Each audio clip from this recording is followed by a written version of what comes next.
When Officer Daniel Price found the trembling teenage girl hiding behind the dumpster behind the diner, she wasn't reaching for stolen food, she was protecting it. "I haven't eaten in 2 days," she whispered, clutching a half-eaten sandwich she hadn't even taken a bite from. What he did next wasn't in the police handbook, but it would change both their lives forever. Before we dive in, take a second. Tell me in the comments where in the world you're watching from, and don't forget to hit subscribe, because tomorrow's story will absolutely blow your mind. The rain hadn't let up all night. It came down in relentless sheets that turned the streetlights into long, trembling streaks of gold and painted the pavement in reflections of the city's sleepless heartbeat.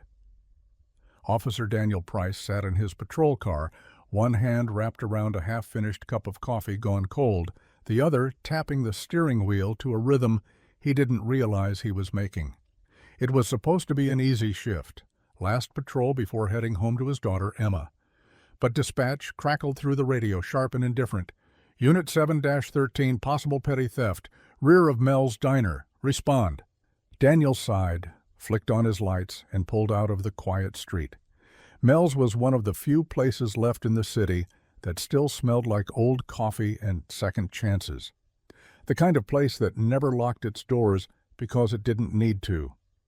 When he turned down the alley, the headlights swept over a row of dumpsters, a pile of soggy cardboard, and a small figure crouched in the shadows. The movement was barely there, just a shiver, a breath. But it was enough. He stepped out of the car, the rain hitting his uniform like applause from an audience that never cared who won. "Police," he called softly, not the usual bark of authority, but something gentler. The figure flinched, pressing herself tighter against the wall. He took a few slow steps forward. "Hey," he said, lowering his voice. "You okay?" The girl didn't answer. She was soaked through, hair plastered to her face, clothes clinging to her like they were too heavy to hold. In her arms, she clutched a crumpled paper takeout bag like it was something holy. Daniel saw the telltale logo from Mel's Diner stamped on the side, the same bag they used for leftover pies and sandwiches. He expected her to bolt, but she didn't. She just stared at him, eyes wide, feral with fear. "What's your name?" he asked. She hesitated, her lips parting like the answer itself might hurt. "Lila," she whispered. He nodded, keeping his distance. "All right, Lila, I'm Officer Price. Nobody's in trouble, okay?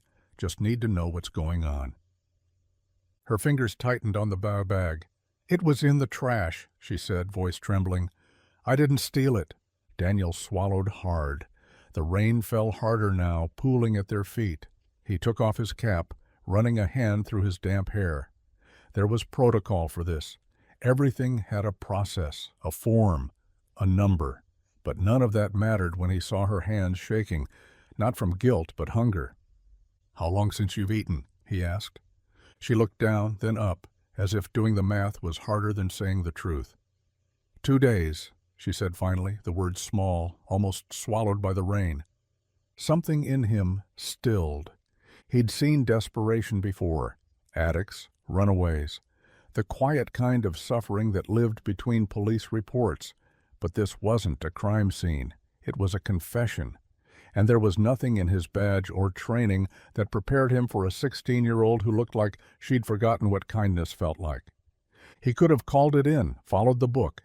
He could have handed her over to social services, filed a statement, driven away. But when she looked up at him, her eyes full of something fragile and fading, Daniel felt a weight shift inside his chest. Maybe it was because he'd raised Emma alone since her mother passed. And he'd seen that same hollow fear in her eyes once, the kind that comes from loss, too big for a child to name. He reached into his patrol car and grabbed a spare jacket from the back seat. "Here," he said, holding it out. She didn't move at first. "It's clean." "I promise." Her fingers brushed his when she finally took it, cold, trembling, bird-like. "Come on," he said, nodding toward the diner. "Let's get you something warm. You can tell me your story after you eat." "I don't want trouble," she said quickly. "Then you'll fit right in," he replied. "Because I'm not looking for trouble either." They stood there for a moment in the downpour. A uniformed cop and a homeless girl, two strangers bound by a small act of mercy. When he opened the diner door, the smell of coffee and grilled onions spilled out, golden light cutting through the rain. She hesitated again, but he waited. No rush, no orders, just space. Finally, she stepped inside. Daniel turned to the hostess, water dripping from his cap, and said softly, "She's with me. Bring whatever's hot." And as Lila sank into the booth, still clutching that takeout bag like a relic from another life, Daniel Price realized something simple and terrifying. Sometimes the hardest part of saving someone isn't finding them. It's deciding not to let them disappear again. Inside Mel's diner, the warmth hit like mercy. The bell above the door jingled as Daniel guided Lila in, the scent of frying bacon and brewed coffee wrapping around them like a blanket that had been waiting all night. The place was nearly empty, just a trucker hunched over pie and a young couple sharing fries in a corner booth. The world outside was rain and noise, but inside it was quiet enough to hear the soft hum of an old jukebox and the steady clink of Marla's bracelets as she wiped down the counter. Daniel led Lila to a booth near the window where condensation blurred the city beyond. She sat slowly, cautious, like someone afraid she might be asked to leave.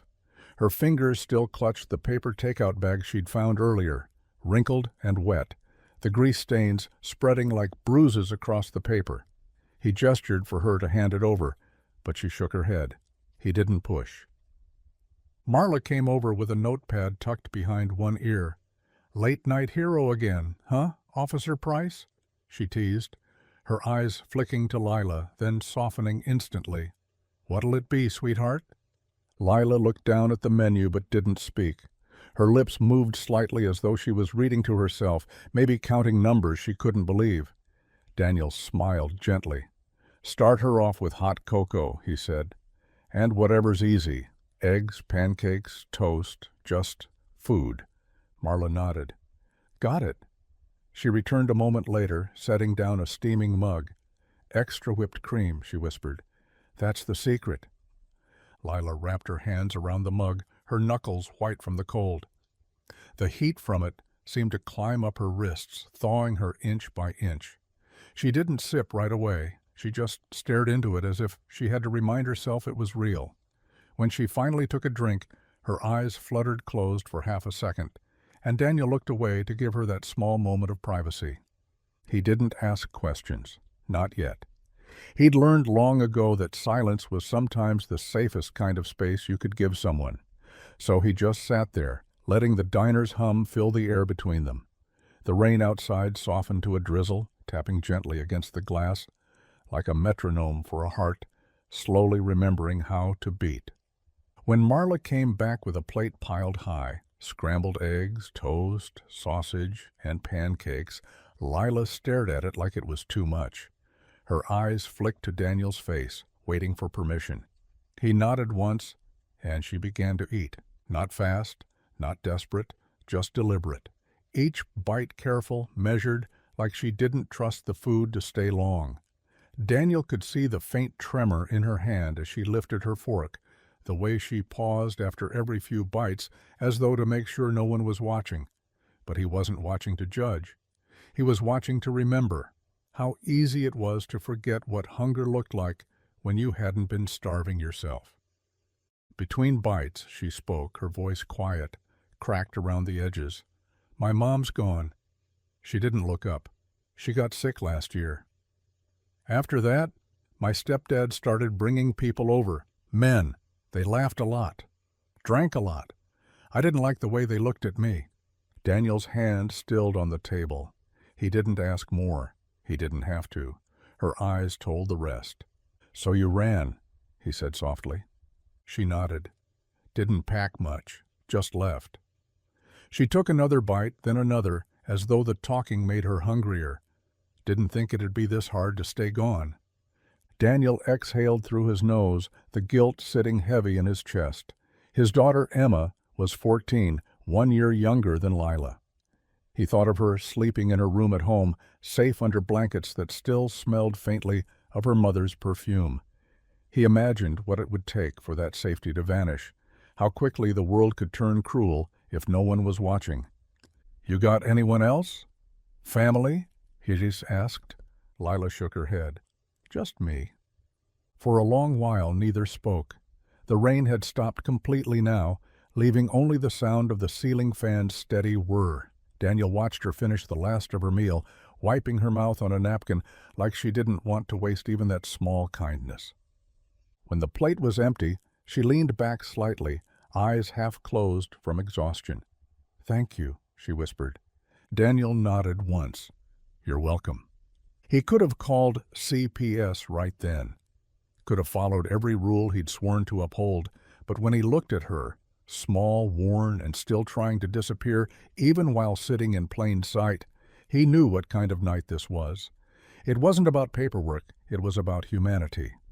He pulled his phone from his pocket and scrolled to the precinct line.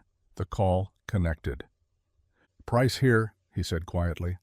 "I'm clocking out early. Got a situation I need to handle personally." There was a pause on the other end. "Everything all right, Dan?" Daniel's eyes met Lila's across the booth. She looked at him with something between fear and hope, as if waiting to see which would win. "Yeah," he said finally. "For once, I think it will be." The rain had followed them home, tapping softly against the windshield as Daniel drove through the quiet city streets. The wipers kept time with his heartbeat, steady, uncertain, alive. In the passenger seat, Lila sat curled up beneath his jacket, staring out the window, as if the world outside was something she wasn't sure she still belonged to. The diner's warmth had faded, replaced by the hum of the car heater and the smell of damp fabric. Daniel caught her reflection in the rearview mirror, eyes half closed, exhaustion finally outweighing fear. She hadn't said much since they left Mel's. He hadn't asked her to. By the time they reached the apartment, the streets had thinned to silence. The laundromat below his building glowed faintly, its hum of machines the same lullaby that had tucked him and Emma to sleep for years. The sign out front flickered between open and OPE, as if even the neon was too tired to finish its sentences. Daniel parked, killed the engine, and turned to her. "It's not much," he said, but it's dry, and no one will bother you here." Lila didn't answer, just nodded, her small hand gripping the strap of her worn backpack. When they climbed the stairs, the old wooden steps creaked in protest, but Daniel knew every sound in this building, every loose board, every sigh of the pipes when the hot water finally decided to cooperate. He unlocked the door, flicked on the light, and the apartment greeted them with its familiar imperfections. 2 bedrooms, 1 leaky faucet, a couch that had seen better decades. But there was warmth, the kind that doesn't come from heating vents, but from the life that lingers in lived-in spaces. The walls were covered in Emma's school drawings, stick figures, crooked hearts, and a watercolor sunset that had somehow survived years of being taped and retaped.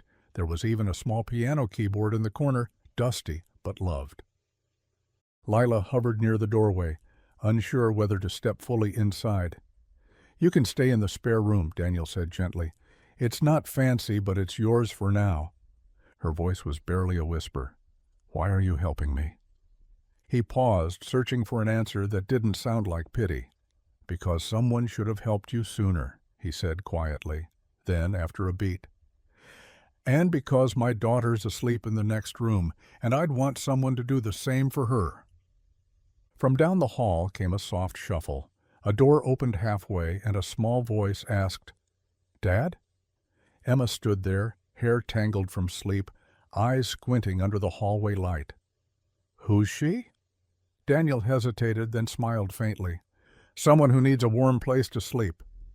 Emma studied Lila for a moment, then stepped forward, her bare feet silent on the floor. Without a word, she reached out and took Lila's hand. There was no awkwardness, no hesitation, just 2 kids recognizing something in each other that adults too often forget how to see, the kind of quiet that isn't peace, just survival. Daniel felt something in his chest tighten, an ache he hadn't named in years. He watched as Emma led Lila down the hall to the small bedroom that used to hold boxes of winter clothes and an old sewing machine. The girls disappeared behind the door, voices low, soft laughter breaking through now and then like light sneaking past clouds.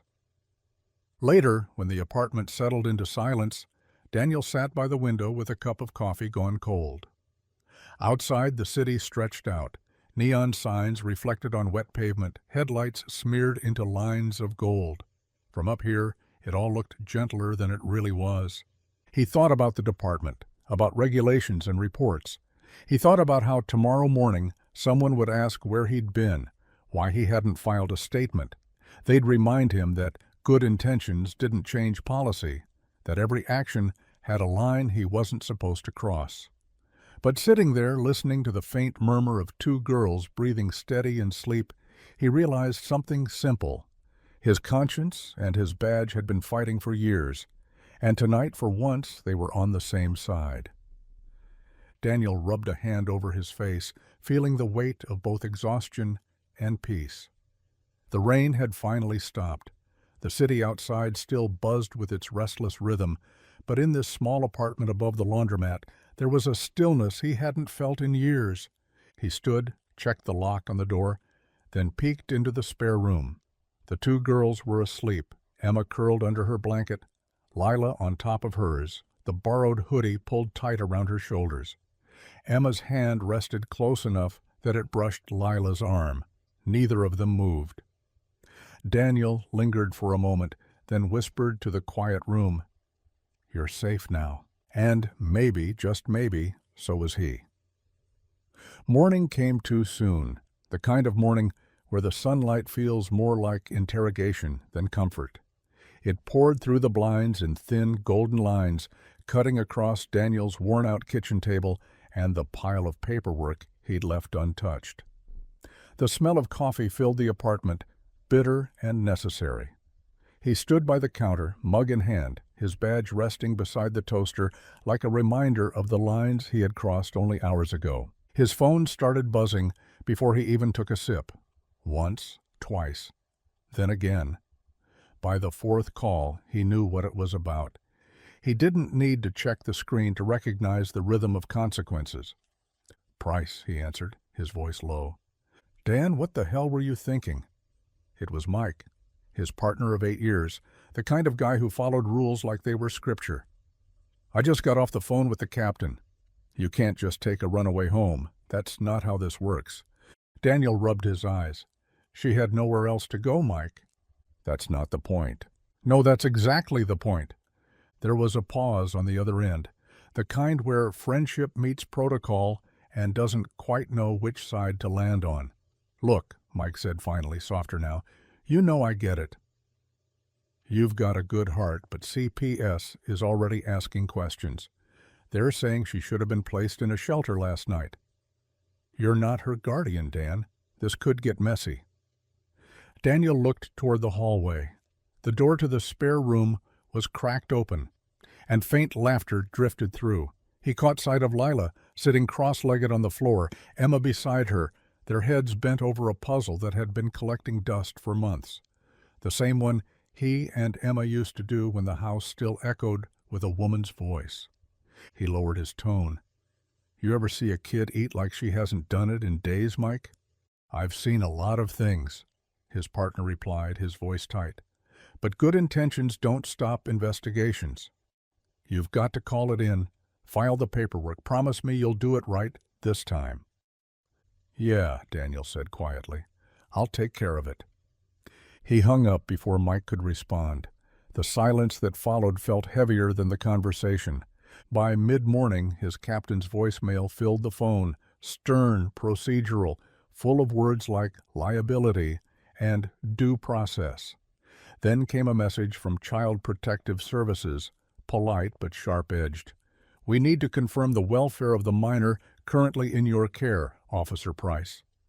He paced the small kitchen, every ring of the phone cutting deeper into his composure. He knew the system. He'd worked with it, trusted it. But trust had limits, and hunger didn't wait for clearance. "Dad?" Emma's voice came from the hallway, small but steady. She stood barefoot, her hair a tangle of mourning, and behind her, Lila hovered shyly, wearing one of Emma's old hoodies, pale yellow, a little too big but somehow perfect. "Breakfast is ready," Emma announced proudly. "We made toast." Daniel blinked. "You did?" Lila nodded, half hiding behind the doorframe. "I burned one piece," she said quietly. "Sorry." He smiled despite the ache in his chest. "That's okay." Cops burn things all the time, usually dinner. The girls giggled, and just like that the tension thinned. For a fleeting second the apartment felt like a home again. Not a temporary shelter, not a hiding place, just a home. After breakfast, Daniel sat down at the kitchen table with his notepad. He wrote down the report details: location, discovery, initial welfare check.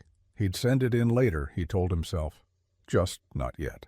He wasn't ready to hand her over to a system that saw case numbers instead of names. That evening, he came home from a short shift to find Emma and Lila at the table, textbooks open, pencils scattered. Emma was explaining math in a tone that sounded too grown up for 14, while Lila listened with wide-eyed focus, her handwriting small and careful. Daniel leaned against the doorframe, unnoticed. The sound of them, the rhythm of laughter, the whisper of pencil against paper, filled the room in a way he hadn't realized he'd missed. For weeks the house had been quiet, mechanical. Go to work, come home, sleep, repeat. But now the silence had been replaced by something softer, something alipsav. He felt it settle into him, warm and unfamiliar. He knew he'd broken protocol. He knew tomorrow might bring paperwork, reprimands, maybe worse. But as he watched Lila's shy smile bloom under the yellow kitchen light, Daniel understood something he hadn't felt in years. Rules protected people, but compassion saved them. He took a deep breath and let himself smile, the kind that comes from the part of you that finally remembers what it means to care. Days settled into a rhythm, quiet but uneasy, the kind of rhythm that fills a house not with peace, but with the tension of someone learning how to breathe again. Lila was safe now, at least in the physical sense. But safety was not the same thing as peace. It was a fragile thing, something she carried like a glass in shaking hands. Daniel saw it in every movement she made, the way her shoulders tensed when the pipes knocked, how her eyes flicked toward the door at the sound of passing footsteps in the hall, how she always left food on her plate, just enough to prove she wasn't taking too much. He tried not to push. He'd learned with Emma after his wife's death that sometimes silence wasn't avoidance, it was survival. But even silence had edges, and Lila's was the kind that cut. When he asked if she was sleeping okay, she nodded too quickly. When he offered to buy her new clothes, she said she didn't need any. When Emma invited her to watch a movie, Lila smiled politely, then sat with her back to the wall, as though safety meant never having your back exposed. Daniel would come home from his shift and find her reading old library books Emma had outgrown, her eyes scanning the pages, but never really seeing the words.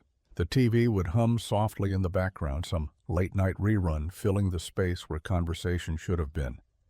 He didn't mind the quiet, it wasn't uncomfortable, but it carried weight. It was the kind of quiet that spoke of someone still living half in another world, waiting for the door to open and a voice to say her name with the wrong kind of authority. One evening he walked past the bathroom and noticed the mirror covered with a towel. Lila had pinned it there with 2 small pieces of tape. He didn't ask why. Some questions didn't need answers, but he caught a glimpse of his own reflection in the corner, tired eyes, and a man who was starting to understand that rescue wasn't the end of a story. It was the beginning of a much harder one. Emma adjusted faster. She had a way of disarming fear without even realizing it. She'd leave small things by Lila's door, a granola bar, a friendship bracelet, a sticky note that said, "For when you feel quiet." Daniel never asked her to. She just did it. And sometimes He'd find those notes taped inside Lila's notebook, the handwriting worn from being traced over again and again. But even small kindnesses couldn't break the walls Lila had built. They were invisible but unyielding, crafted from years of learning that trust was a weapon disguised as a promise. It was late on a Thursday when Daniel found her in the kitchen. The lights were off except for the thin spill of moonlight from the window. She sat at the table in her hoodie, knees drawn up, tracing small circles on the wood with her finger. The air was heavy, still. He didn't turn on the light. He just leaned against the doorframe, letting her notice him first. "You okay?" he asked quietly. She didn't startle this time. Maybe she'd sensed him there. Maybe she was too tired to flinch anymore. "I keep thinking someone's coming for me," she said softly, eyes fixed on the dark window. "I know it's stupid, but every time a car stops outside or a floor creaks, I think, this is it. He found me." Daniel moved closer, slow enough not to spook her. He sat across from her, hands folded on the table. "That's not stupid," he said. "It's what happens when people have been hurt. The brain keeps the fear on a loop even after you've escaped the fire." She didn't look at him, but he saw her throat tighten, her jaw set. "I hate it," she whispered. "I hate feeling like this." Like I'm still there. He wanted to tell her it would fade with time. He wanted to promise her that someday she'd walk into a room without scanning the exits. But lies, even well-intentioned ones, didn't heal. So he said something else. "Then we'll be ready," he said simply. "If the fear comes, we face it together. Because this time you're not alone." For a long moment the only sound was the rain outside and the faint hum of the fridge. Then she nodded once, almost imperceptibly. When she stood, he expected her to retreat back to her room, to the cocoon of safety she'd built. But she hesitated by the light switch. Her hand hovered for a moment, then instead of turning it off, she left it on. Daniel sat there long after she was gone, staring at the pool of light spreading across the table. It wasn't much, that single act of leaving the light burning in the dark, but it was something. A signal, a crack in the wall. And in that quiet kitchen above the laundromat, Daniel Price realized that sometimes healing didn't arrive like a miracle. Sometimes it came as softly as a girl deciding that maybe, just maybe, she didn't need to hide in the dark anymore. The morning of the meeting began with a kind of nervous quiet that even the sound of toast popping couldn't fill. Daniel stood in the kitchen, adjusting his tie in the reflection of the microwave door, while Emma poured orange juice into mismatched mugs. Lila sat at the table, her backpack clutched in her lap, her shoulders tense as if she was preparing for something heavier than a school visit. She hadn't said much, just nodded when he told her the plan. The goal was simple: get her re-enrolled, back into a rhythm, back into something resembling normal. But Daniel knew nothing about this was going to be simple. The drive to the school was short, but it felt long. The city was alive in that too-bright morning way where everyone seemed to be going somewhere important. Lila sat in the back seat, tracing her finger along the fogged window, sketching invisible patterns that vanished as soon as she made them. Emma kept talking, the way she did when she wanted to fill silence. "You'll like Miss Carter," she said cheerfully. "She's the counselor. She gives out stickers, even to the older kids, but you have to pretend you don't care." Lila gave a soft, uncertain smile. When they pulled into the parking lot, Daniel parked farther away than he needed to, as if giving them all a few extra seconds before stepping into the world again. He turned around. "You ready?" Lila shrugged. "Do I have to talk?" "Only if you want to," Daniel said. "I'll do the talking." The hallway of Ridgeview Middle smelled faintly of pencils, floor wax, and something sweet from the cafeteria. It was loud, lockers slamming, sneakers squeaking, laughter echoing, and Daniel could see the way Lila flinched with each sound, shrinking a little into herself. Emma instinctively reached for her hand. "Come on," she said softly. "This way." The counselor's office was warm, crowded with posters about kindness and growth mindsets. A small plant drooped in the corner. Miss Carter stood to greet them, a woman in her 50s with soft gray hair and eyes that could read people before they spoke. "Officer Price," she said, shaking Daniel's hand, "and this must be Emma. And Lila, right? It's good to meet you." Lila nodded, her fingers twisting the strap of her backpack. "Please have a seat," Ms. Carter said, her tone kind but professional. She opened a manila folder on her desk. "So I reviewed what we have on file, but Lila's records are a bit incomplete. Her last listed address is invalid and there's no guardian signature. I just need to confirm, are you her legal guardian?" Daniel hesitated. The word felt too big, too official, too fragile. "Temporarily," he said finally. "She's staying with us for now." Ms. Carter's pen paused mid-note. "I understand," she said carefully, though her expression said otherwise. "The school requires either a temporary custody arrangement or a foster placement for enrollment. Do you have documentation?" He shook his head. "Not yet." CPS is reviewing the case. The counselor sighed softly, not out of frustration, but something closer to pity. "I see. Well, until that's settled, we can at least start with an assessment, just to get her comfortable." Before Daniel could respond, Emma leaned forward, her small voice cutting through the formality. "She's my sister now," she said matter-of-factly. "We live together." "That counts, right?" Miss Carter looked up, startled, then smiled faintly. "Sister, huh?" Lila turned to Emma, eyes wide. For a second her face went blank, as if she wasn't sure what to do with the word. Then something shifted, a quiet, almost imperceptible release. Her shoulders dropped, her mouth twitched into the beginning of a smile, one that didn't hide behind fear. "Yeah," she said softly. "Sisters." The room seemed to change after that. The air felt lighter, less clinical. Ms. Carter's expression softened. "Well, in that case," she said, closing the folder, "I think we can find a way to make this work." After the meeting, as they walked through the school courtyard, Daniel watched the two girls ahead of him. Emma was talking animatedly, pointing out where the art room was, where they sold the best cookies, where she'd once fallen in front of the entire gym class and survived. Lila listened, nodding, her smile real this time, not the polite kind she'd learned to wear. Daniel lagged behind for a moment, hands in his pockets, taking it in. The sunlight on their hair, the laughter that belonged to them, the fragile piece of something beginning to heal.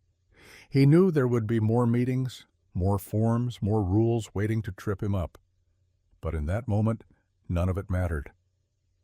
For the first time, Lila wasn't running. She was walking forward, beside someone who refused to let go, and as Daniel watched them disappear through the school doors together, he thought, maybe this is what family looks like when it starts over. It started with screams, not loud enough to wake the neighbors, but sharp enough to split the quiet. Daniel's eyes shot open before his brain caught up. For a second he thought it was Emma. She used to cry out sometimes after her mother died. But the sound came from the spare room, Lila's room. He was on his feet in an instant, the kind of instinctive movement that didn't need thought. The floor was cold under his bare feet as he pushed the door open. Moonlight spilled through the half-closed blinds, cutting the room into slanted strips of silver. Lila was tangled in her blanket, thrashing, her face twisted in silent panic. The words came out of her in gasps between sobs. Don't let him in. Please, please don't."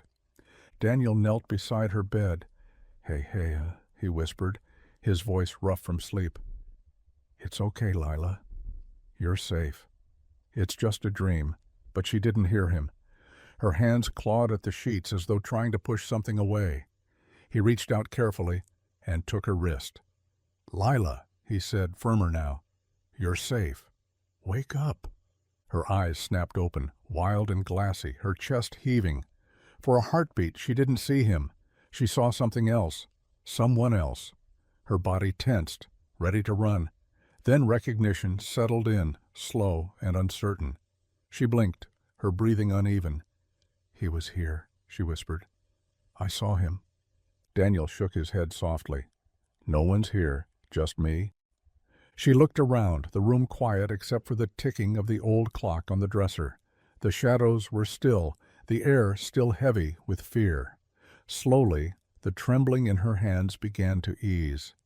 When he reached to pull the blanket up, she didn't pull away. "It's over," he said, the words steady but low. "He can't touch you." "Not anymore." That's when she broke. The tears came fast, unstoppable, the kind that come from somewhere too deep to reason with. She buried her face against his shoulder, the sobs shaking through her like aftershocks. Daniel didn't try to hush her. He just stayed there, his hand on her back, his shirt growing damp where she cried. There was nothing to fix, only something to hold. In the doorway, a soft shuffle. Emma stood there, her hair messy, her small stuffed bear pressed tight against her chest. She didn't say anything, just looked at them. Her dad, the girl who was almost her sister, and the silence that followed pain. Daniel caught her eye and gave a small nod, the kind that said, "It's all right. Go back to bed." But she didn't move right away. Lila's crying slowed to soft hiccups. Her voice came out small, childlike. It felt so real. "I know," Daniel said. "Dreams like that, they borrow from old places, but they can't stay. Not here." She sniffled. "What if he finds me again? Then he'll have to go through me first." Lila looked up, eyes red but searching. "You mean that?" He smiled faintly. "Every word." She nodded, still trembling, but her breathing began to steady. Daniel helped her lie back down, smoothing the blanket over her like he used to do for Emma. "Try to sleep," he said. "You're safe." This time she didn't argue. Her eyelids fluttered shut, and after a while her breaths evened out. Daniel sat there for a moment longer, watching her chest rise and fall, making sure the nightmares had loosened their grip. When he finally stood, Emma was still in the hallway, waiting. He closed Lila's door gently and crouched beside his daughter. "You okay, kiddo?" Emma nodded, her voice barely above a whisper. "Does she dream of monsters too?" Daniel exhaled slowly. "Yeah," he said, "she does." Emma looked down at her bear, tracing its worn fur. "Like mine?" He smiled, though it didn't quite reach his eyes. "Maybe. But you know what the trick is?" She shook her head. "Remembering they can't hurt you once you wake up." She thought about that for a long second. What if they come back? "Then we wake up again," he said. "And again, if we have to." Emma nodded, satisfied enough for now. She took his hand as they walked back down the hall. When he tucked her in, she whispered, "You helped her." Daniel sat on the edge of her bed, brushing her hair from her forehead. "I'm trying," he said. "Mom would be proud," she murmured, already half asleep. Daniel's chest tightened, a familiar ache settling there. He stayed a moment longer, listening to the quiet rhythm of the apartment. Two girls breathing steady in their dreams, the city humming low beyond the windows. The monsters were still out there somewhere, sure, but tonight none of them were getting in. Daniel had learned long ago that silence was rarely empty. It was full of things people were too afraid to say, and Lila's silence, though steady, was heavy enough to make him start digging. It began with her offhand comments, fragments really. A name half muttered in her sleep, the way her shoulders stiffened whenever someone mentioned home, how she flinched when a man's voice rose on the television. There were clues everywhere, if you knew how to listen. And Daniel had made a career out of listening to what people didn't say. He waited until both girls were asleep before he began. The apartment was quiet, save for the faint hum of the laundromat below. The blue light of his laptop glowed against the small kitchen table, illuminating his face and the dark circles that had deepened under his eyes. He told himself he was just checking records, standard, harmless. But what he was really doing was breaking rules he'd sworn to uphold. He started with her stepfather's name, the one she had whispered once before, cutting herself off mid-sentence. The department database pulled up a single page of information. An address, a phone number, no criminal record, too clean, too quiet. Daniel had seen this kind of file before, sanitized, polished, as if someone had gone through it with a fine-tooth comb and a delete key. He opened another window, this time accessing public records, then neighborhood reports. He dug through the noise, old parking tickets, financial filings, property tax disputes, until something flickered on the screen. A child welfare complaint filed 4 years earlier. Inappropriate contact with a minor. Status: dismissed. No follow-up, no resolution. Daniel's stomach turned. He cross-referenced the address with the complaint history. 3 other cases, 3 other names, all minors, all reports filed and buried, different precincts, different social workers, same outcome. He leaned back in his chair, the old wood creaking beneath him. This wasn't negligence. This was protection. Someone had made sure this man's name stayed clean. He wasn't just a bad man. He was a predator who knew how to hide behind paperwork and bureaucracy. And somehow, Lila had slipped through his fingers. Barely. The realization burned through Daniel's chest like fire meeting oxygen. She hadn't run away because she was rebellious. She'd run because she was smart enough to know no one was coming to save her. He rubbed his hands over his face and stared at the ceiling, his pulse pounding.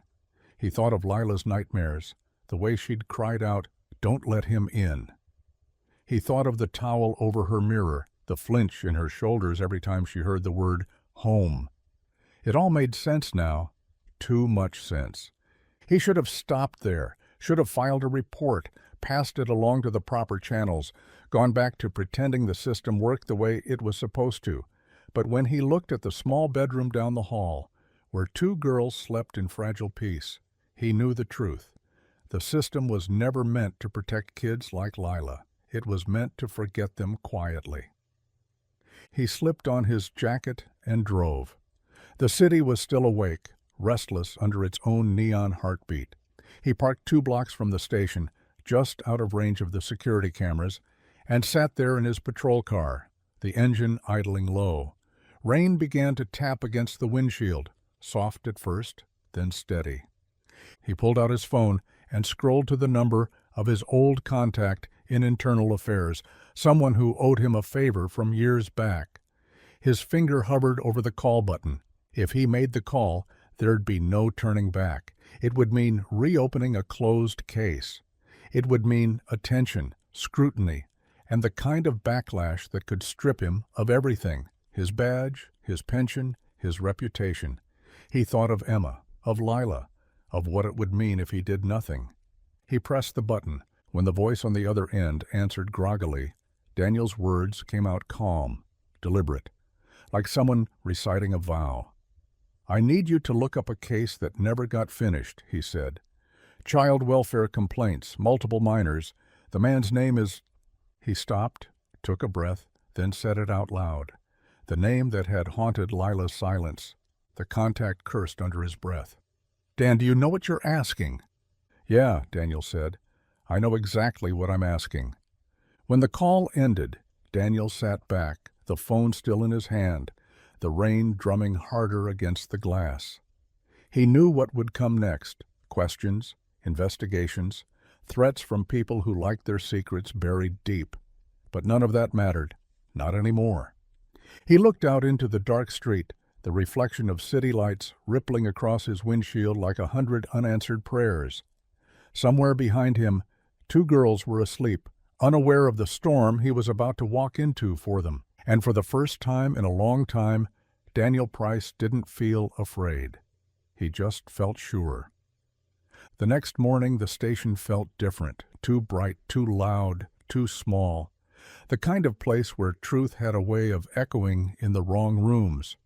Daniel had been in that building for almost 15 years, long enough to recognize the smell of bureaucracy covering up rot, the faint scent of coffee, ink, and fear. He carried a folder under his arm, not thick but heavy with what it meant. Inside were the reports he'd dug up the night before. Complaints dismissed, statements lost. and the name of a man who had lived untouched by justice for far too long. The captain's office door was half open. Light from the window fell across the floor in thin lines, cutting through the haze of cigarette smoke and paperwork. Captain Ruiz sat behind his desk, sleeves rolled up, the lines on his face sharper than usual. He didn't look surprised to see Daniel, just tired. "Price," he said, leaning back in his chair, "you look like you haven't slept." "I haven't," Daniel said flatly, stepping inside. He closed the door behind him. "I found something you need to see." Ruiz sighed, rubbing his temple. "If this is about the girl again, it's about what made her run." That silenced him. Daniel placed the folder on the desk, flipping it open with more force than necessary. Pages fanned out, printouts, statements, timestamps, names. He pointed to one file. 3 separate complaints, all involving minors, different precincts, same man, all dismissed. "You want to explain that?" Ruiz scanned the top sheet, his eyes flicking back and forth. When he looked up, there was something in his face Daniel hadn't expected. Not denial, not irritation, fear. "You need to drop this," the captain said quietly. Daniel blinked. "Drop it?" "I mean it." "You're messing with people who have power, Dan." Ruiz's voice dropped lower.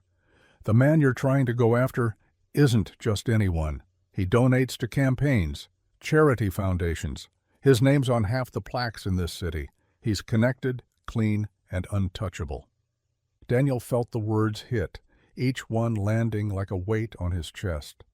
"Untouchable," he repeated. "You know who else was untouchable once? The man who put a bottle in his hand before beating his wife. The teacher who got transferred quietly instead of arrested. You think power makes them untouchable?" Ruiz's jaw tightened. "That's not what I'm saying." "It's exactly what you're saying." Daniel's voice was calm now, but sharp enough to cut through the air. "You're telling me that as long as someone writes checks big enough, kids like Lila don't matter." Ruiz looked away. "Don't twist my words." Daniel leaned forward, hands braced on the desk. "I'm not twisting anything. I'm asking what we're supposed to do when the people we're sworn to protect are the ones no one wants to see." The captain's silence said everything.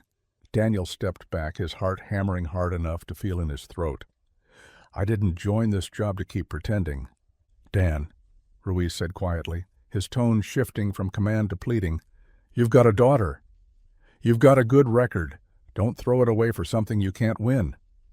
Daniel stared at him for a long moment, the words catching somewhere deep inside. "So was my daughter," he said finally. "So was she." Until someone decided to care. The room fell still. Outside, the hum of phones and voices carried on, oblivious. Daniel gathered the papers, sliding them back into the folder with deliberate care. He turned toward the door, but paused with his hand on the knob. "You were a cop once before you became a captain," he said without looking back. "You remember what it's like to believe the badge means something." Then he walked out. Every step down the hallway felt heavier, but his pulse had steadied. Officers glanced up from their desks as he passed, sensing something in the air but not daring to ask. He reached his locker, opened it, and stared at the small world inside.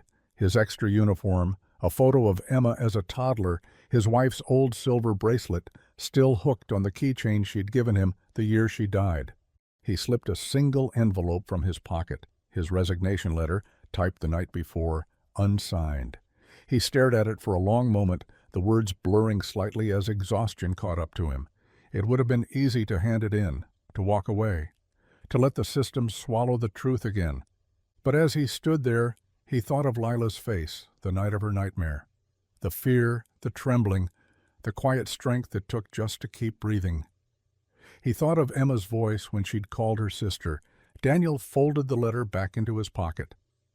Not yet. Outside, the sky was overcast, the air thick with the promise of rain. He walked toward his patrol car, folder tucked under his arm, every step feeling like a promise. The fight ahead would be ugly, he knew that. It might cost him his badge, maybe even more. But for the first time in a long time, the weight he carried didn't feel like defeat. It felt like conviction. The interview room was nothing like the ones on television. No bright lamp, no metal table shining under a spotlight, just four pale walls, a muted clock that ticked a little too loud, and the hum of the air vent overhead. Daniel made sure of that. He didn't want this to feel like an interrogation. He wanted it to feel safe. He sat across from Lila, his uniform jacket folded neatly over the back of his chair, his badge turned face down on the table. Beside him sat Maren Hale, mid-40s, calm voice, steady hands. She was a trauma counselor who'd spent her life helping children find words for things that should never have happened to them. Her presence was soft but commanding, like quiet after a storm. Lila sat small in her chair, sleeves tugged over her hands, the laces of her sneakers frayed and uneven. She looked around the room, not scared exactly, just careful. "Do I have to talk to the camera?" she asked, eyes flicking toward the lens in the corner. Maren shook her head gently. "You don't have to look at it. It's only there so you don't have to keep retelling this. You tell it once, and we'll make sure it's heard." Lila nodded, her throat moving as she swallowed hard. Daniel cleared his throat softly. "This isn't official," he said. "Not yet. No cops, no pressure, just a conversation, okay? You're in control." That word, control, seemed to steady her. She nodded again, this time more firmly. For a moment no one spoke. The silence stretched, fragile but necessary. Then Maren leaned forward slightly, her voice a whisper. "Lila," she said, "I know you've been through things that no one should ever have to carry. But if you can, I want you to start at the beginning. Whatever beginning feels right." Lila's fingers tightened around her sleeves. When she spoke, it was barely audible. "He used to come in after midnight." The words came out thin, almost breaking apart in the air. "I'd pretend to be asleep because if I wasn't, it got worse." Maren's eyes glistened, but she didn't interrupt. She just nodded slowly, letting the girl's truth fill the room. Lila went on, her voice trembling but steadying with every word. "My mom." She knew, I think, but she couldn't stop him. He'd bring his friends sometimes. They laughed a lot. And afterward I'd hide in the closet until morning. It smelled like laundry detergent in there. That's the only place I could breathe. Daniel's jaw clenched. His knuckles whitened under the table, but he didn't move. He couldn't. Every instinct screamed to storm out, to drive to the address he'd memorized, to end it himself. But he stayed still. This wasn't his pain to lead, it was hers to release. Lila paused, rubbing her thumb over a tear in her sleeve. "When I ran away," she said, "it wasn't because I was brave. It was because I thought if I stayed, I'd disappear completely, like I'd stop existing." Maren reached across the table slowly, resting her hand palm up in silent invitation. After a moment's hesitation, Lila placed her trembling fingers in it. "You didn't disappear," Maren said softly. "You survived." Tears spilled down Lila's cheeks, but she didn't hide them this time. She kept talking piece by piece, pulling each buried memory into the light. The names, the places, the dates, the sound of the door hinge creaking, the smell of beer, the way the hallway light always stayed on, a cruel beacon that meant another night had begun. By the time she finished, her voice was raw, Maren's cheeks were wet, and even Daniel, who had spent years learning to bury his emotions under the weight of his badge, couldn't disguise the shine in his eyes. He slid a box of tissues across the table, but Lila didn't take one. She wiped her tears with her sleeve and whispered, "That's it. That's everything." Maren nodded, her voice barely a breath. "You did so well." "You did enough." Daniel reached for the recorder, turning it off with a quiet click. The sound felt final somehow, like the closing of a door that would never be opened again. But this wasn't an ending. It was a beginning. The transcript of that interview, her voice, her words, her truth, would become the cornerstone of something bigger than the system that had failed her. When Lila stood, Daniel rose too. She looked at him for a long moment, uncertainty flickering across her face. "You believe me, right?" she asked. He met her eyes. "I've never believed anything more." Outside the room, the hallway lights buzzed softly, but the world felt different now, heavier, louder, alive. For years, men like the one Lila had run from had hidden behind status and silence. But now her story existed, written and spoken, undeniable. As Daniel walked her out to the car, the night air was cold but clean. Lila tilted her head up toward the sky where clouds were breaking apart to reveal faint stars. "It's weird," she said quietly. "Talking about it makes me feel like it's not mine anymore." Daniel smiled faintly. "That's because it isn't," he said. "Now it belongs to justice." She nodded slowly, and for the first time she didn't look like someone haunted. She looked like someone who had finally been heard. It happened on a Thursday morning, the kind of morning that smelled like rain but never quite followed through. The city was slow to wake, traffic lights blinking on empty streets, pigeons scattering over rooftops. Inside a quiet suburban house on the east side, a man who had spent years believing himself untouchable poured coffee into a porcelain mug. He didn't know that two unmarked cars had already parked at the end of his street. He didn't know that a warrant with his name printed across the top sat folded in the pocket of a detective who had waited too long for this moment. The arrest wasn't cinematic. There were no flashing lights, no shouting, just a knock at the door, calm and deliberate. The man opened it wearing a smirk, the kind that comes from knowing you've bought your way out of every consequence life ever tried to hand you, until now. "Mr. Kellen Wright?" one of the officers asked, tone flat. "That's right," he said, setting his mug down with rehearsed patience. "What's this about?" The answer came in the sharp metallic sound of handcuffs locking into place. The man's face twitched, confusion curdling into anger. "This is a mistake," he spat. "You don't know who I am." The older officer replied evenly, "We do. That's why we're here." And just like that, years of predation, money, and influence came crashing down in the quietest way imaginable. His neighbors peeked through blinds, curious, but by the time they figured out what was happening, it was already over.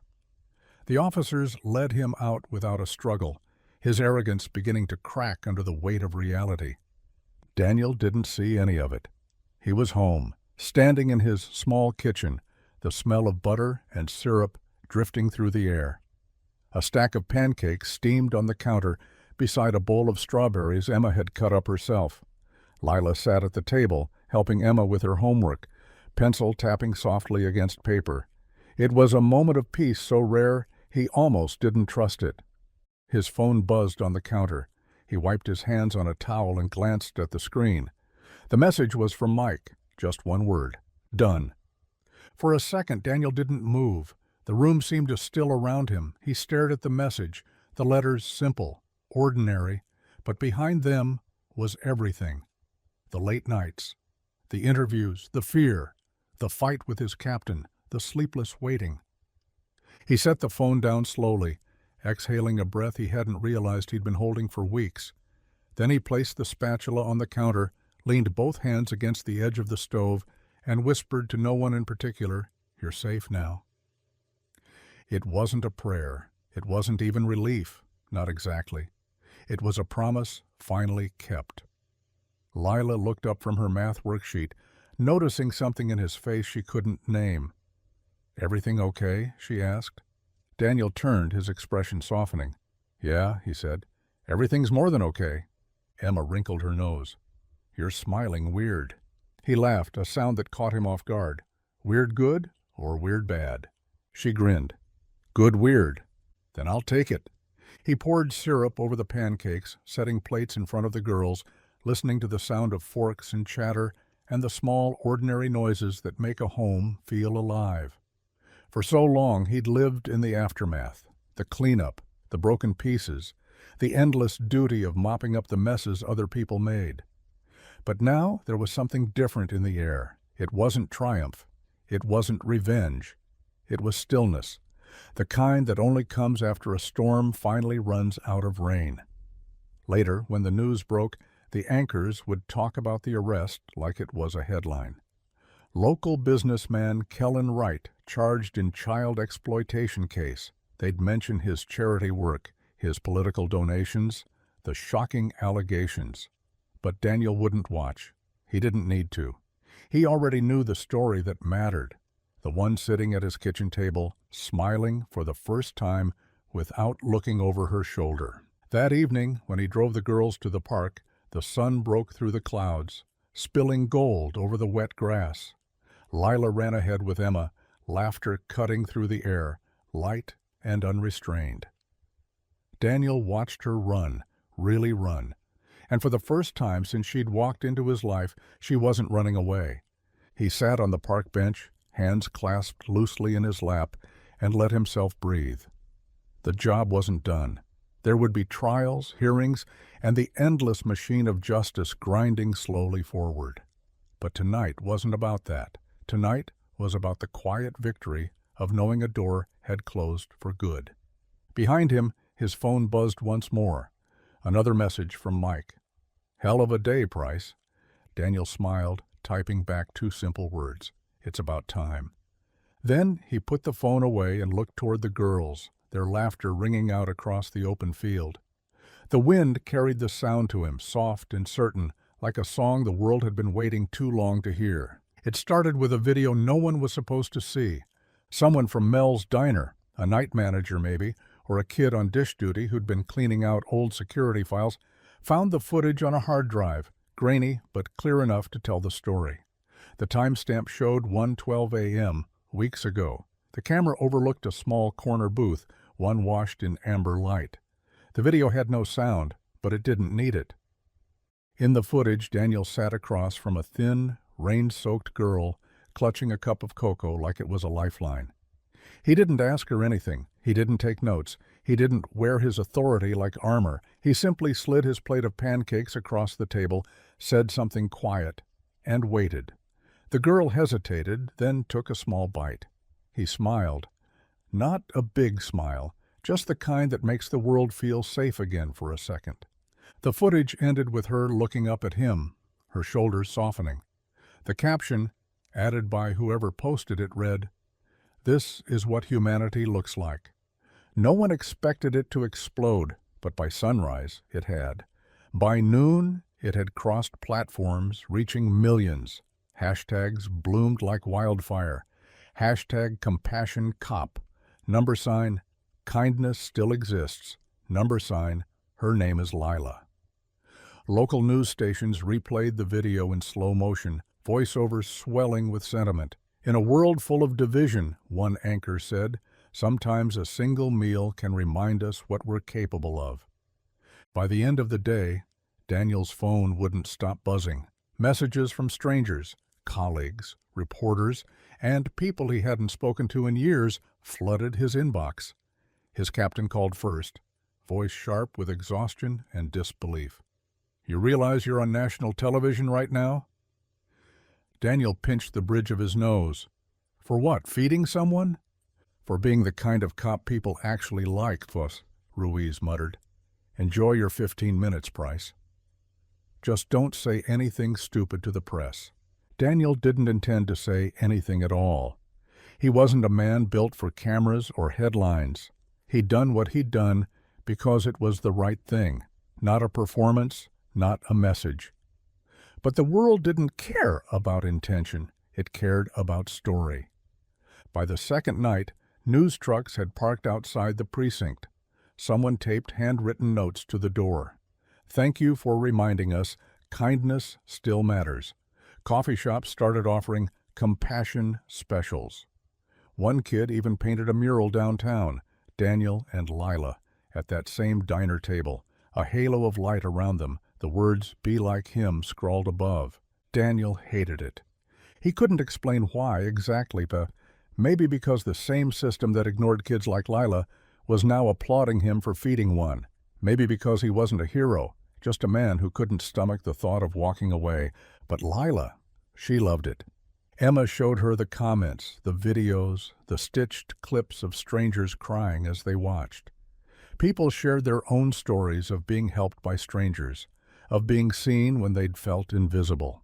And for the first time in her life, Lila wasn't a secret. She wasn't a runaway or a case file. She was a symbol, though she didn't see it that way.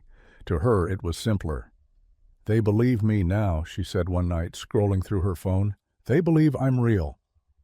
Daniel looked up from the couch, where he was half reading the paper. "You've always been real."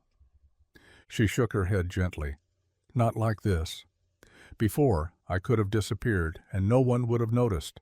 Now people would." He didn't have an answer for that. He just nodded, his chest tightening with something between pride and grief. When Emma asked if she could show her friends the video, Lila hesitated, then said, "Sure." The word came out easy, but Daniel could tell how much it meant. She was learning that being seen didn't have to mean being exposed. Later that week, a talk show called, then a podcast, then a charity foundation offering scholarships for kids like her. Daniel declined most of it, but he couldn't stop the ripple. The internet had decided to make meaning out of a moment that was never meant for an audience. One night, when things finally quieted down, Lila sat on the porch steps, scrolling through comments under the video. One caught her eye. The girl looked safe. You can see it in her shoulders. She showed it to Daniel. "That one," she said softly. "That's the one I believe." He smiled. "Me too." The world could keep its headlines, its hashtags, its versions of the truth. For Daniel, the only thing that mattered was this. Somewhere between a cold night and a plate of pancakes, a girl who had once been invisible now believed she was seen, and that was worth every noise that came after. It didn't take long for the tide to turn.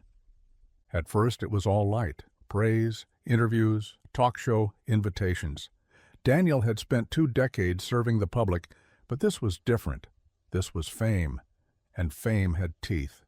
Within a week, the story shifted. The same anchors who'd called him the compassion cop now asked, was it compassion or manipulation? Talk segments filled with panels of people dissecting his intentions like an autopsy. Words like unprofessional, unauthorized, and inappropriate conduct began threading through headlines that used to call him a hero. Daniel ignored it at first. He didn't have time to care what strangers thought. The truth was simple. A girl was hungry, and he fed her. That was all. But the world doesn't like simple stories. It likes suspicion. Then came the letter from the department, administrative leave pending review. 2 lines of legal phrasing that sounded polite but hit like a punch. Ruiz had warned him it was coming. "They're not saying you did wrong," the captain said over the phone. "They're saying you might have." Daniel rubbed his temple, staring at the paper on the kitchen counter. "Same thing," he said quietly. It wasn't about guilt. It was about optics. Someone had leaked that he'd taken Lila home that night instead of filing her through the proper channels. The same footage that had made the world cry now looked like evidence of misconduct. Lila heard the news by accident. She'd been in the hallway, supposed to be helping Emma with a puzzle, when she caught Daniel's low voice in the kitchen. The words suspension and review board were enough. By the time he noticed her standing there, the color had drained from her face.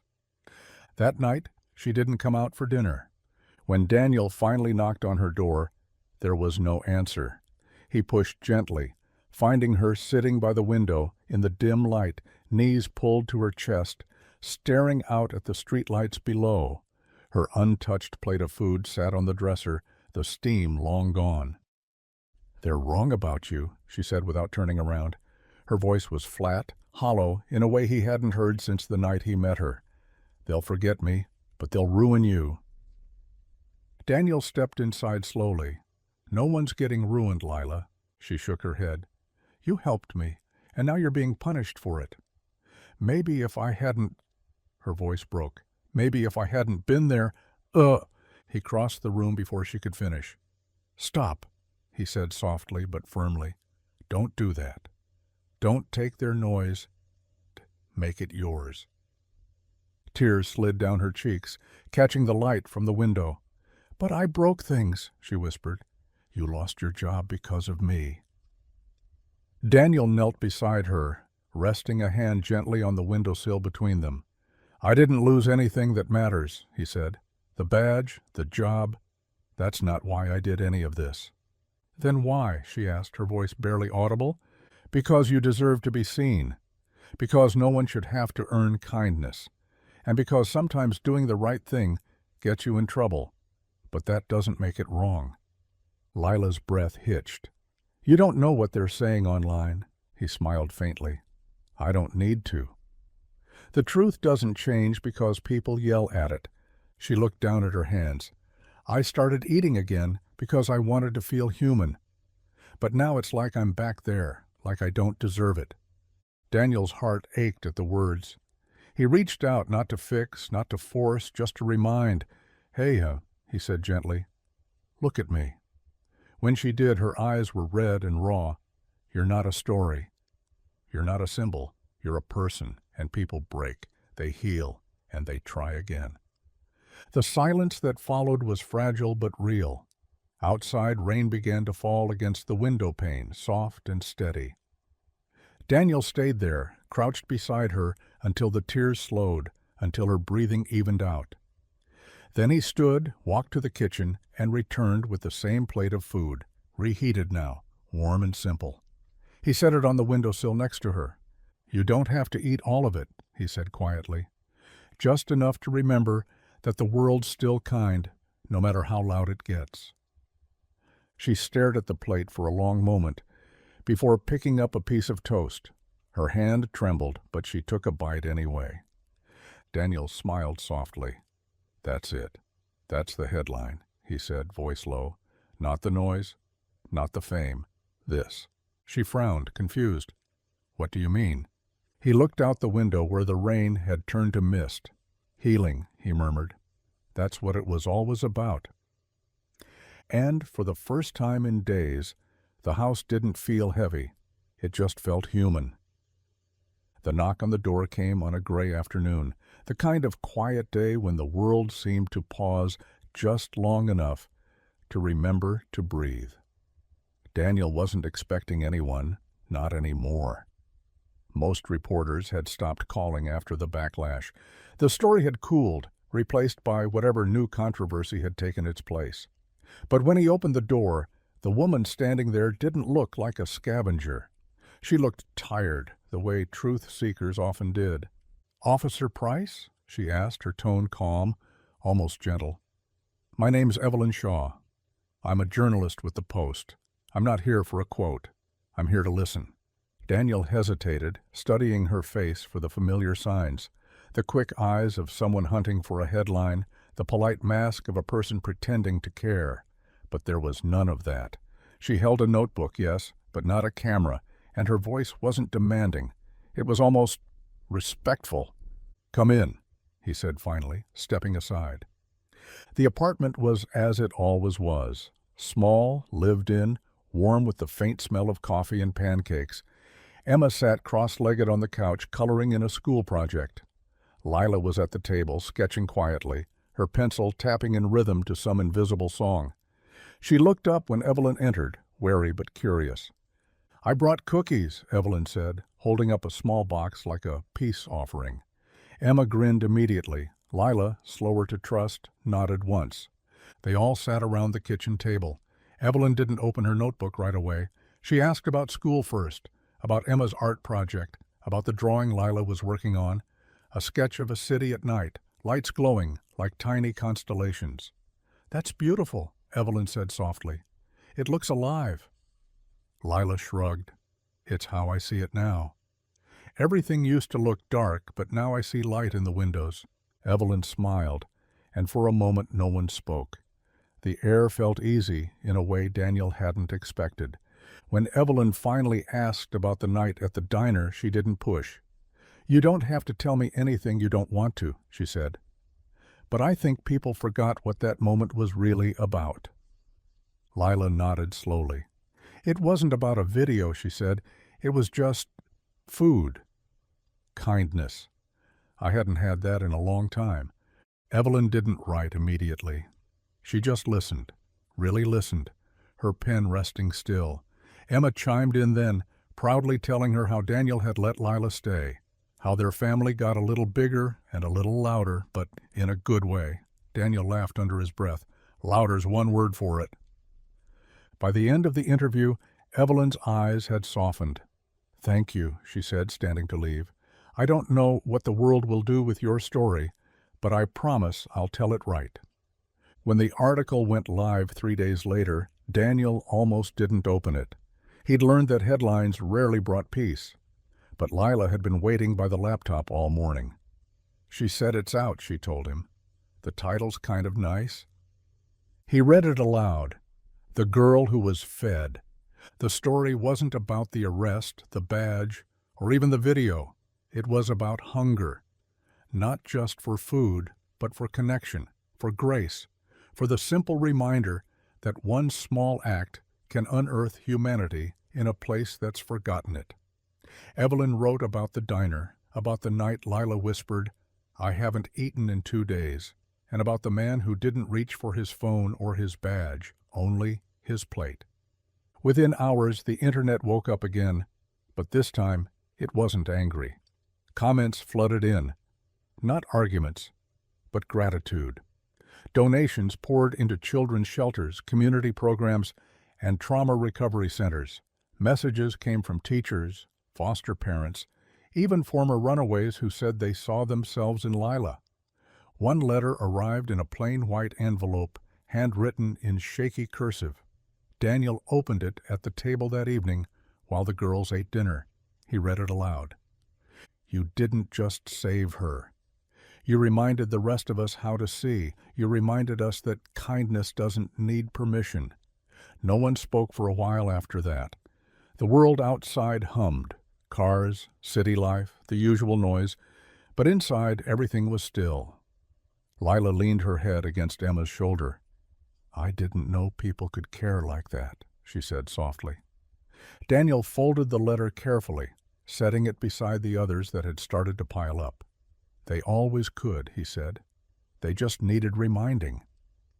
Later, as the girls settled in for the night, Daniel lingered by the window, looking out over the city. Somewhere in that sprawl of light and noise were people reading a story about a cop and a girl who shared a meal. Maybe it would fade, like all viral things do. But for now, it had done what it needed to. It had made people see again. And for Daniel, that was enough. The courtroom was smaller than Daniel expected. Plain walls, a single window, and that faint scent of paper and polish that every government building seemed to share. It wasn't grand or intimidating. It was ordinary. But to Daniel, it felt like standing at the threshold of something sacred, the kind of place where lives quietly changed shape. He sat at the wooden table beside Lila, the stack of adoption papers spread out before them, every page signed, witnessed, and notarized. Months of meetings, interviews, and background checks had led to this one moment. He'd filled out so many forms that the ink from his pen had nearly bled through the pages, each signature a small vow that he would not let her disappear again. Across from them, the judge adjusted his glasses, flipping through the final documents. He was an older man, deliberate in his movements, the kind who weighed every word before speaking. The faint hum of the overhead light was the only sound in the room. Emma sat next to Lila, her legs swinging under the bench, a wide grin breaking across her face every time she caught her sister's eye. She'd insisted on wearing her lucky sneakers, the ones with mismatched laces, because she said happy endings required a little superstition. The judge cleared his throat. "Mr. Price," he said, peering at Daniel over the top of his glasses, "you understand the responsibility you're taking on?" Daniel's voice came out steady, though his chest was tight. "Yes, Your Honor, completely." The judge nodded slowly, then turned to Lila. "And you, young lady, you understand that this means you'll be part of the Price family officially? That this is permanent?" Lila hesitated, glancing at Daniel. Her hand tightened around his, small but certain. "That's what I want," she said softly. "I already feel like I belong there." Something in the judge's face softened. He looked down, signed his name on the final page, and reached for the gavel. The sound of it striking wood echoed through the room, a single sharp crack that seemed to split time in two. "Congratulations," the judge said, smiling now. "From this day forward, your name is officially Lila Grace Price." For a heartbeat, no one moved. The words hung in the air like something holy. Then Emma let out a cheer, clapping so hard the sound bounced off the walls. Lila laughed through tears, her eyes shining. And Daniel, the man who'd spent years hiding emotion behind uniforms and duty, didn't even try to hold his back. The tears came easy this time, warm and quiet. The clerk handed Lila a small certificate, a formality, but she held it like treasure. She traced her new name with her finger as though making sure it was real. When they stepped out into the hallway, the late afternoon light poured through the courthouse windows, golden and forgiving. Daniel reached into his pocket and pulled out the old charm he'd given her months ago, the tiny silver music note. He'd kept it safe ever since. "You left this behind," he said, placing it in her hand. She looked down at it, then back up at him. "I didn't forget it," she said. "I just thought maybe I didn't need to hold on to the past anymore." He smiled. "Then maybe it belongs to both of us now." Emma bounded ahead of them, spinning in the hallway. "Lila Price," she shouted. "That sounds so cool." Lila laughed, cheeks flushed, eyes brighter than Daniel had ever seen them. "It kind of does, doesn't it?" They walked out of the courthouse together, not as a cop and a runaway, but as a family. The wind was soft, carrying the faint smell of rain, and the city buzzed gently around them, unaware of the small miracle that had just taken place. Outside, on the courthouse steps, a few friends from the precinct waited with flowers and awkward smiles.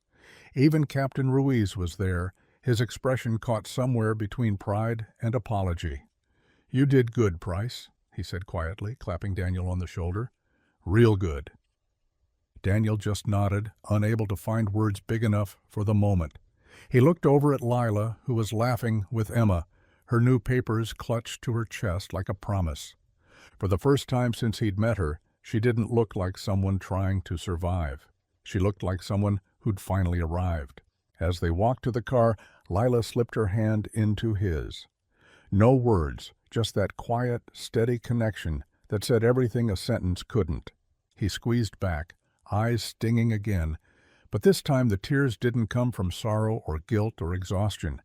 They came from something far rarer. Joy. Pure, unguarded, overdue joy. The invitation had come weeks earlier, tucked between bills and school flyers in the mailbox. It was from the local community center, the same one that had once hosted food drives for kids like Lila, back when she was the one quietly waiting at the edge of the crowd for leftovers no one else wanted. They were organizing a charity event called Voices of Change, a night meant to highlight people making a difference in the city. Someone had suggested Daniel as a guest speaker. He'd laughed when he first read it, thinking it must have been a mistake. He was a cop, not a storyteller. But Emma had found the letter and told him she'd already said yes on his behalf. Now, standing behind the podium under the warm glow of stage lights, Daniel wished he'd written something down. The auditorium buzzed with small talk and the rustle of folding chairs. Behind him, a banner read, "Compassion in Action." He'd ironed his only good shirt that morning, the sleeves rolled to his elbows, the old badge clipped to his belt like a memory rather than a statement. When the MC introduced him, there was polite applause, the kind that said, "We're curious but cautious." Daniel adjusted the microphone, cleared his throat, and looked out at the rows of faces. Journalists, social workers, city officials, teachers, and in the front row, two girls who had built a new world out of what the old one had tried to take from them. Emma sat cross-legged on her chair, eyes bright, a grin ready to burst. Lila sat beside her, hair neatly braided, the silver music note charm hanging around her neck, fingers tracing it nervously. Daniel caught her gaze, and the words he'd struggled to find finally came. "I used to think protecting people meant enforcing laws," he began, voice steady but low. The microphone carried it gently through the room. "That's what I was trained for. That's what I believed. That justice came from rules, from order." He paused, his thumb brushing the edge of the podium. "But I learned something this past year. Protecting people isn't just about badges and procedures. It's about noticing the ones the world has stopped seeing. It's about sitting down when someone's hungry instead of asking why they're starving in the first place." A quiet fell over the room, the kind that doesn't come from disinterest, but from stillness, from listening. He glanced at Lila again. She gave him a small nod, encouragement disguised as calm. "I met a girl once," he continued softly. "She was sitting in the rain behind a diner. She told me she hadn't eaten in 2 days, and I realized that night that sometimes the hardest part of saving someone isn't doing the right thing. It's remembering that they deserve it." A few people in the back shifted, wiping at their eyes. Daniel took a breath and went on. "You don't need to be a cop to protect someone. You don't need a title or a uniform or authority. You just need to care. That's the part they don't teach you in training. That compassion can change more than a law ever could." He looked down at Emma, who was now leaning forward on her knees, her chin resting in her hands, her eyes shining. "These 2 girls down here," he said, his voice softening, "they taught me that healing doesn't come from institutions. It comes from being seen. It comes from someone saying, 'You matter,' and meaning it." For a moment he couldn't speak. The lump in his throat was too big, the emotion too raw. Then, quietly, almost to himself, he added, "So now, when people ask what I do for a living, I tell them I see people. That's my job now." He stepped back from the microphone. The room was silent for half a heartbeat, then applause broke like rain. First a few claps, then an entire wave rising to its feet. Cameras flashed, people stood, but Daniel didn't see any of it. His eyes were on Lila. She was clapping, tears streaming freely down her face, her smile trembling but real.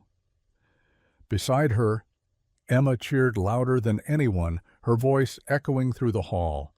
Daniel felt his own throat tighten again, a warmth blooming in his chest that no spotlight could replicate. The applause thundered on, but he didn't hear it.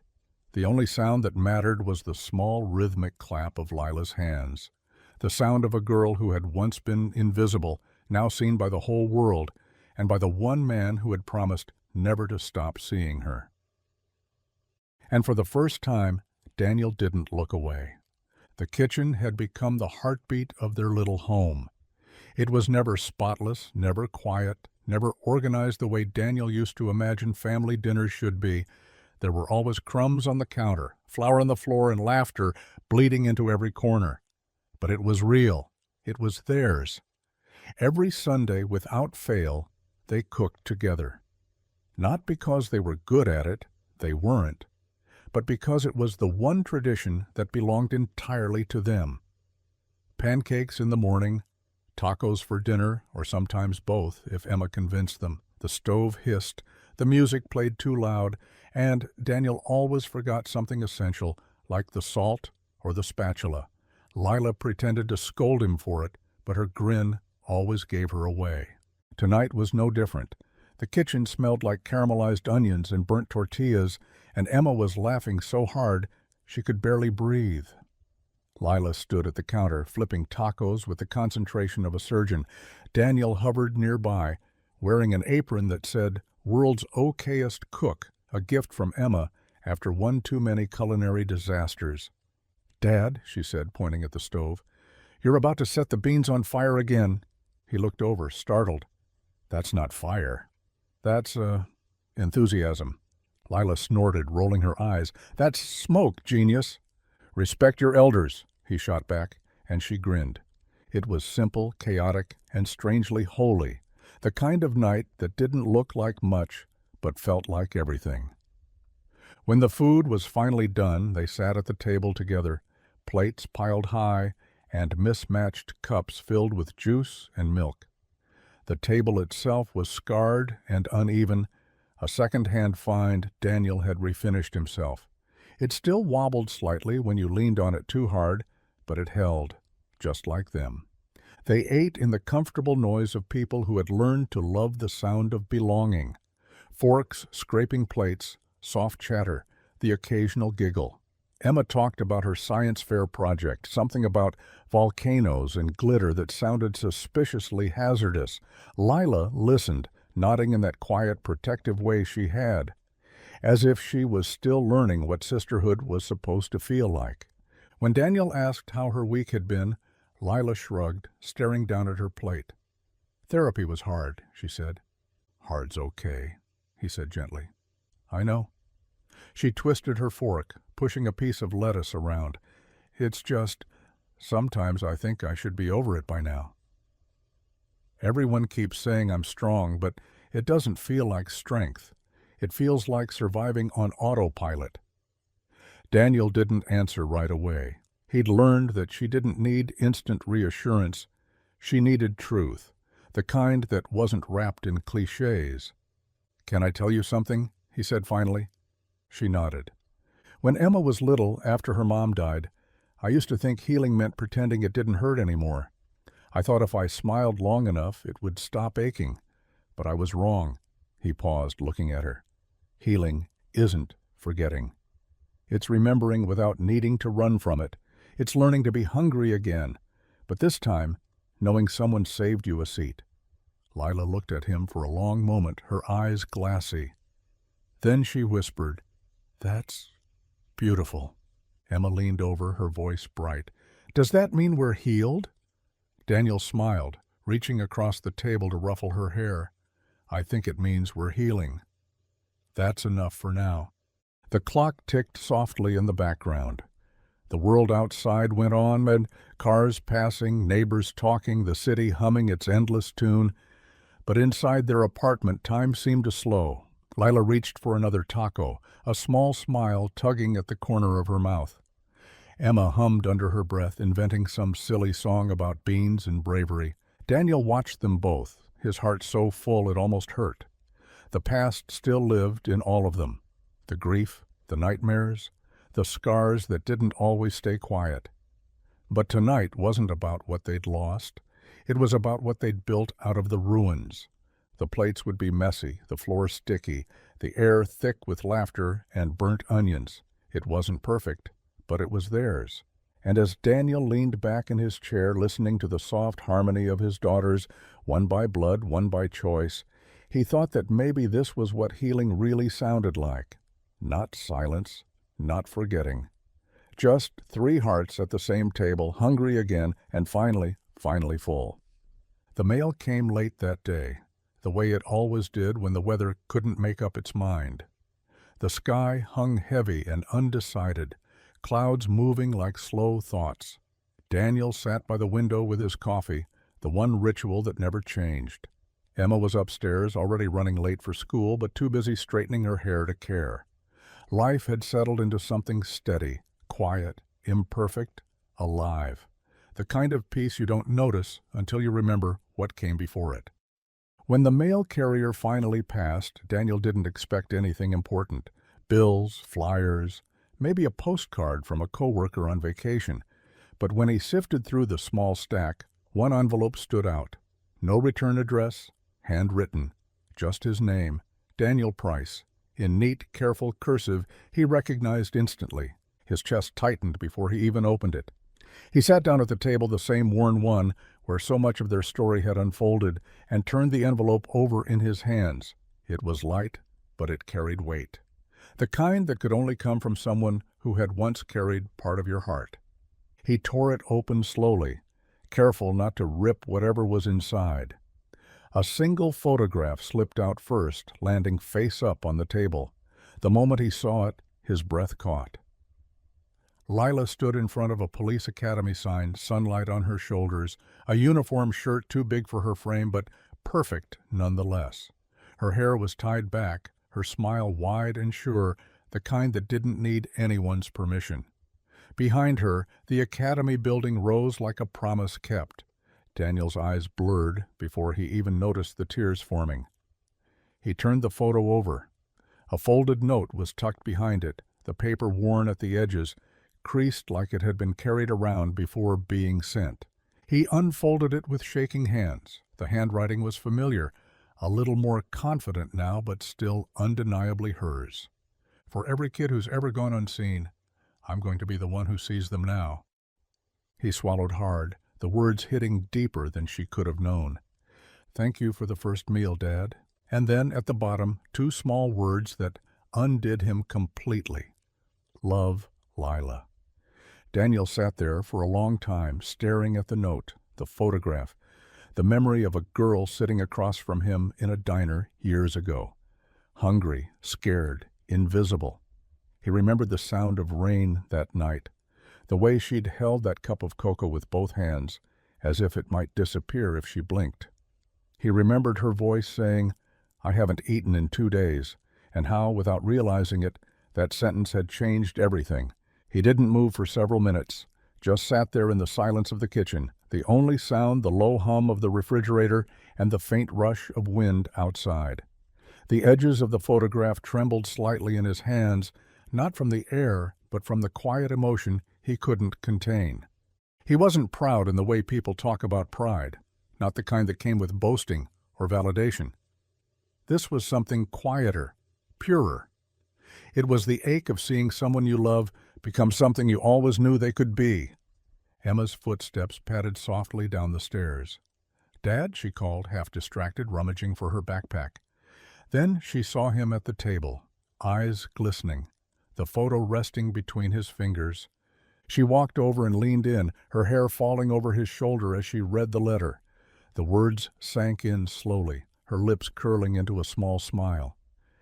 She's becoming you, she said, her voice a whisper. Daniel shook his head, smiling through the wetness in his eyes. No, he said softly. She's becoming who she was always meant to be. Emma wrapped her arms around him from behind, resting her chin on his shoulder. Together they sat in the warm stillness of that kitchen, the kind of quiet that didn't need filling. Outside, the wind shifted, brushing against the window pane like a soft reminder that time was moving, life continuing. Daniel looked again at the photo, at the girl who had once been broken by the world, now standing tall enough to face it head-on.